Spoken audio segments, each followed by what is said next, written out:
This is a 2017 Chevy Colorado, and it's got a transfer leak out the transfer case output shaft for the rear, and it's going everywhere.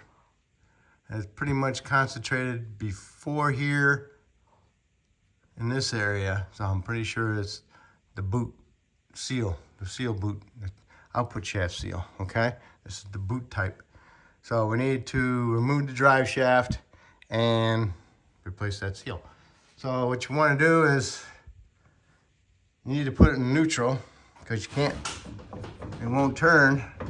So you need to go over here, get yourself a little screwdriver, put some penetrant on your shifter right here, spray some penetrant in there, let it soak in a little bit, and then use a little flat blade screwdriver and get in there and twist it and pop it off. Then you can go ahead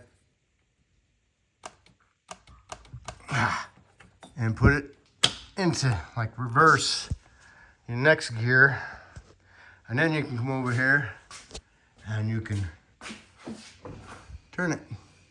And once you've done that, then you can go ahead and mark it. All right, don't really need to, but you should. All right.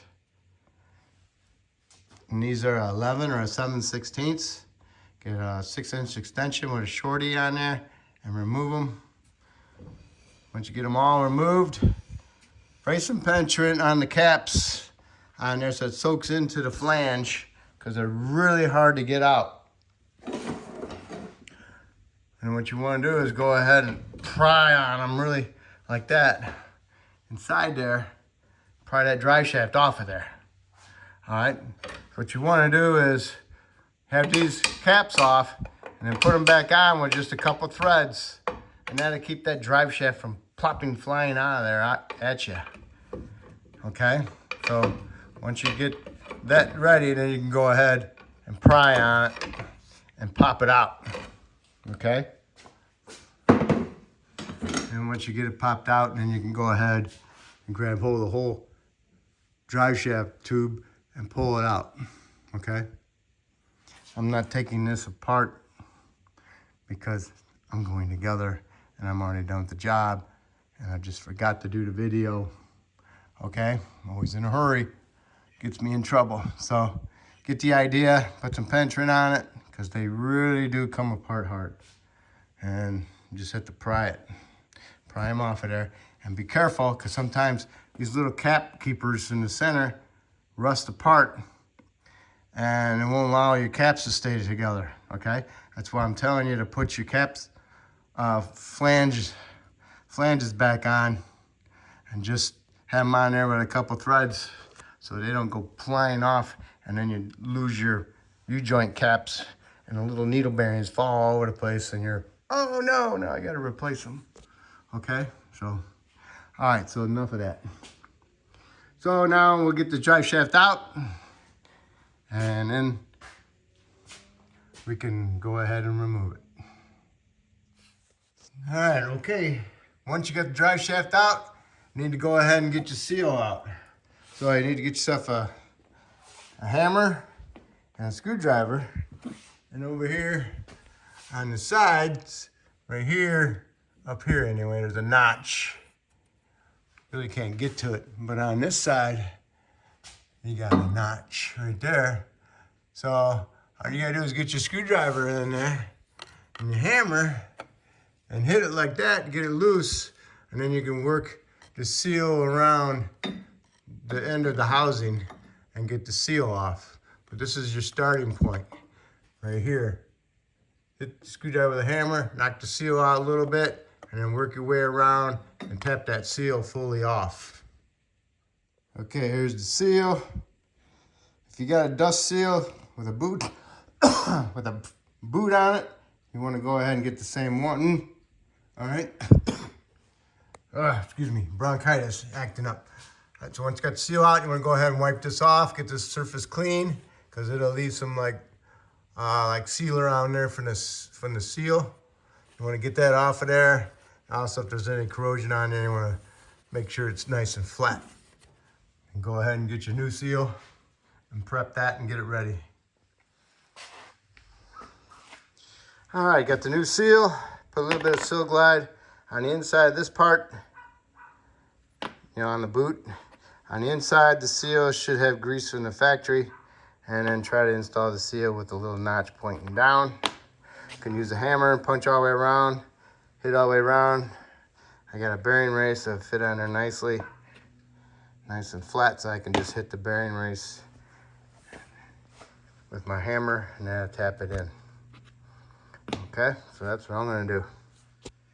Okay, using just the race didn't work out for me. So I had a little bit bigger race, thicker, put it over the seal, put this over that, and then a bearing installer like that, or race installer. Do not install the bolt, because the bolt hits the output shaft. Put this on there, and then I lined it up, the notch on the bottom, and then I put this over the top of it and hit it with a hammer. And it worked out pretty good. And the notch on the bottom pretty much went like that. And the seal goes on there even farther. The bearing goes on there farther. So it looks like that. All right. So that worked out good. If you have a solid pipe that fits around it like this all the way, then you can use a flat piece of metal over the top, and then you can pound it down. Otherwise, you have to do something like this. This one worked better than the other one. It gets stuck on there, though.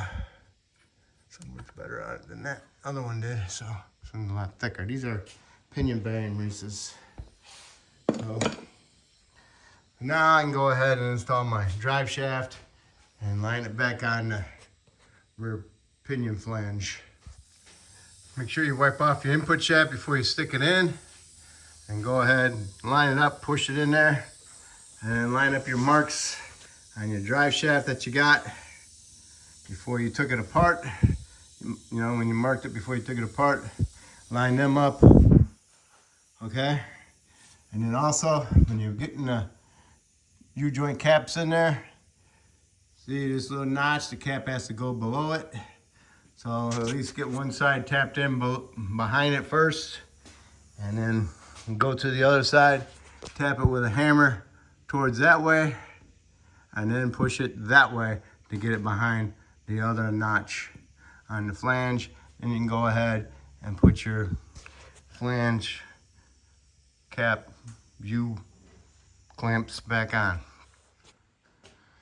Okay, you got all these bolts snugged up. And then you want to go ahead and torque them to 18 foot-pounds. These are differential flange yoke bolts, okay? That's why it's so hard to find them. 18 foot-pounds, all right? And once you got those torqued, you can always stick a screwdriver in there to hold it, put your extension on there, and hit your torque wrench with it. Shouldn't be too bad of a difference in multiplication on the, because it has an extension. It's not very high torque. Then once you get that done, you can go back over here and put your drive shaft back into park. And then put a little bit of lube on your little tab, and then you can push this on there.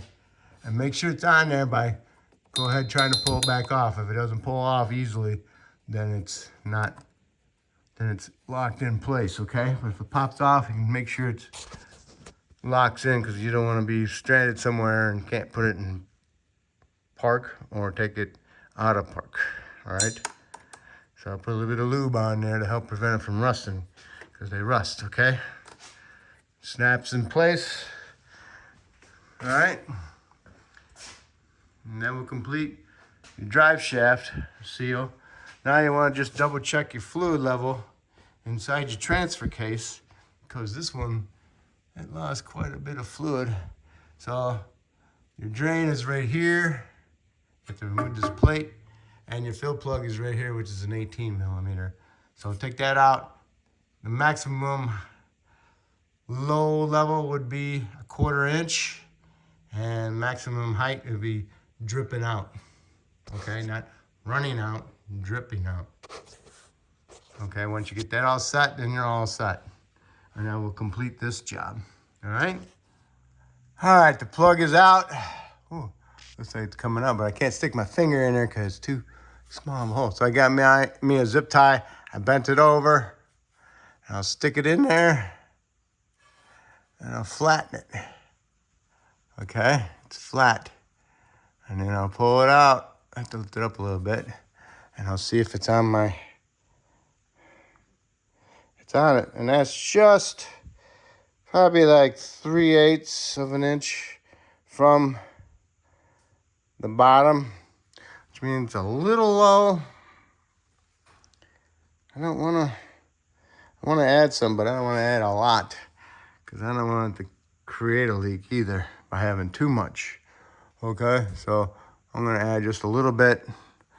And hopefully I can get it to be like 1/8 of an inch below.